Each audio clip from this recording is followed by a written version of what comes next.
जगताप दाम्पत्याबद्दल दोन शब्द बोलतो मला का, ज्यांनी हे चांगले त्यांच्या मुलीने एक चांगलं एक अतिशय नावलौकिक होणारं काम केलं प्रतिकूल परिस्थितीमध्ये. आमचे जगताप गुरुजी, मी त्यांना एक दिवस सांगितलं, महाराज तुम्हाला एक पंगत घ्यायची आहे. एक दिंडी आपली विदर्भातील नवीन दिंडी आली आणि मग ती दिंडी होती जवळजवळ 250 किलोमीटर आली दिंडी. पहिल्याच वर्षी सुरू झाली. मग त्या दिंडीचे आमचे गावंडे महाराज होते आणि महाराज मग मी यांना सांगितलं त्यांची पंगत घ्यावा. तिथं आल्यापेक्षा मंदिर त्याच्या घरी त्याने दिंडी घेऊन घेतली. 5 वर्ष ती दिंडी त्यांनी चालवली आणि त्या दिंडीचे महाराज होते. त्यांचा एक सप्ताह भागवताचा एक कथा आमच्या जगताप गुरुजींनी घरी केली.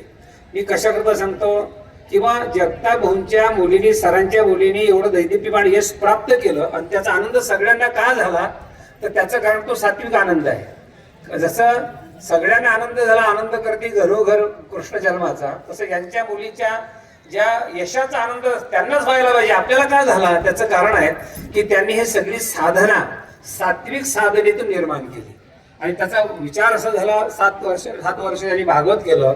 आपल्या दिलेल्या दिंडीचं त्यांनी सगळी व्यवस्था केली. राहण्यापासून भोजनाची व्यवस्था पूर्ण दिंडीची त्यांनी केली. त्यावेळेस परिस्थिती प्रतिकूलच होती. जेमतेम परिस्थितीमध्ये सगळं करत असताना, आपल्या संसारामध्ये करत असताना परमात्मा करता थोडं जरी केलं, मुक्ताबाई करता एक पाऊल आपण टाकलं. मी नेहमी सांगतो, आदिशक्ती मुक्ताबाई असं दैवत आहे, एक पाऊल टाकलं तर अनेक पाऊल आपल्याकरता टाकत असते. थोडं केलं त्याचं भार मोठं यश मुक्ताबाईने त्यांना दिलं. आज त्यांनी जे मिळवलं हे एक विशेष आदिशक्ती मुक्ताबाईंच्या कृपेने मिळालं. आपण प्रार्थना करू की जगताप गुरुजी या दाम्पत्याने त्या मुलीवर जे संस्कार केले, कारण संस्काराशिवाय बनत नाही. सगळे घडण्याकरता त्याला विशेष सात्विक संस्कार लागतात. म्हणून शिक्षण तर आपण देतच असतो, शिक्षण दिलं पाहिजे. शिक्षणा तिसरा डोळा आहे, पण केवळ शिक्षणाला महत्व नाही, संस्कारक्षम शिक्षण असलं पाहिजे. त्याचा एक आदर्श हा विचार आणि हे आदर्श उदाहरण म्हणजे सगळं जगताप कुटुंब आहे. त्यांना आपण सर्वांच्या ग्रामस्थांच्या वतीनं त्यांचा आपण सत्कार करू. श्री काय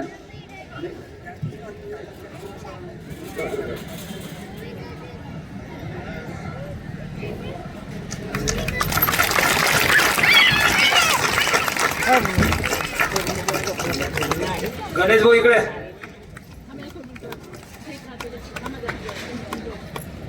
महाराज सांगायला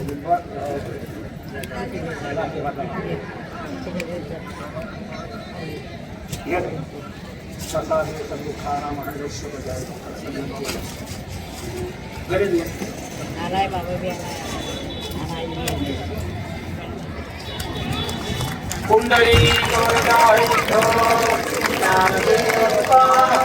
आदि शक्ती मुक्ता